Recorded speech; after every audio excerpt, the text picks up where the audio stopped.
আসসালামু আলাইকুম। আস্তাছি জেডি হু খালা ভাই বোনের রান্নারা ব্যাগ ভালো আসেননি। আলহামদুলিল্লাহ আমি তো আছি ভালে। আজকে রান্না করে দেয় হাবদা মাছের রেসিপি। হাবদা মাছ এরম করে রাঁধলে কি যে স্বাদ লাগে। আচ্ছা আমি রান্না করে দেয় বিসমিল্লাহ করে শুরু করছি রান্নার মধ্যে। এবার আমি বালা মতে হাবদা মাছগুলো নুন হলুদ টলিদ দিয়ে সুন্দর করি।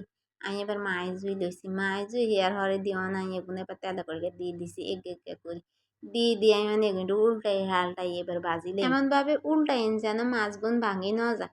হাবদা মাছ হয়েছে নরম মাছ সাবধানে উল্টে হালটাই। এবার আমি এক করি তখন বেগুন মাছ উল্টাই দিছি। কি কইতাম এত সোয়াদ লাগে এই মাছগুন এইভাবে রাঁধলে। আর জোল টোল রাঁধলে এই মাছ নি নরম এত বেশি স্বাদ হয় না।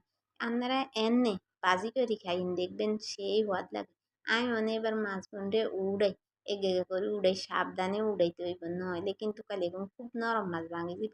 এর হাঁকে দিয়ে তেলা করে দিয়ে দিছি কদুর পেঁয়াজ পেঁয়াজ আর রাঁধা কান যদি ভালো লাগে তাহলে আপনারা একটু লাইক কমেন্ট শেয়ার করে দিয়ে এত কষ্ট করি রান্নাগুলাই ভিডিও করি। আপনারা যদি লাইক কমেন্ট শেয়ার না করেন করব কে আর ভাই বোনেরা।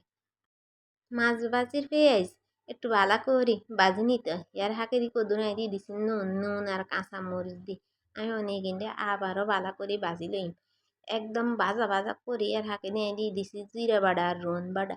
হেগিন দিয়ে আমি আবারও কতক্ষণ এই পেঁয়াজকে নিয়ে লাড়ি চাড়ি লই আমি আর মধ্যে কুদুর দিয়ে দিই মরিচের গুঁড়া মরিচের গুঁড়া ধনিয়া গুঁড়া এর হাঁকে দিয়ে দিছি এই দুটো গোলমরিচ গুঁড়া গোলমরিচ গুঁড়া দেন চেষ্টা করি কেন গোলমরিচ গুঁড়া দিলে এই হাবদা মাছের স্বাদ এখন বাড়ি জায়গা একটু জাল জাল লাগে স্বাদই লাগে হাবদা মাছও গোলমরিচ গুঁড়া।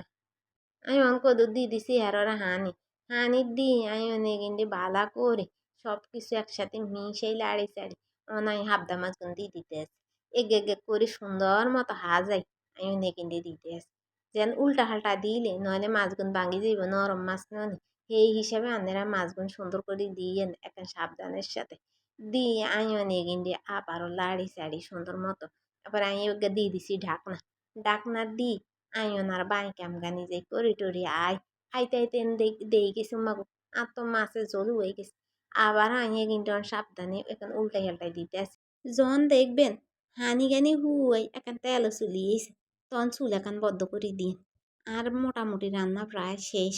আমি রান্না করে এখন কথা কইতে আমার ভাই বোনেরা মন কষ্ট নিয়েন না। সব কিছু শুরু করার আগে বিসমিল্লা করবেন। বিসমিল্লা যে কি যে বরকত কনের মতো না। আচ্ছা আমি যাই। আল্লাহ হাফেজ।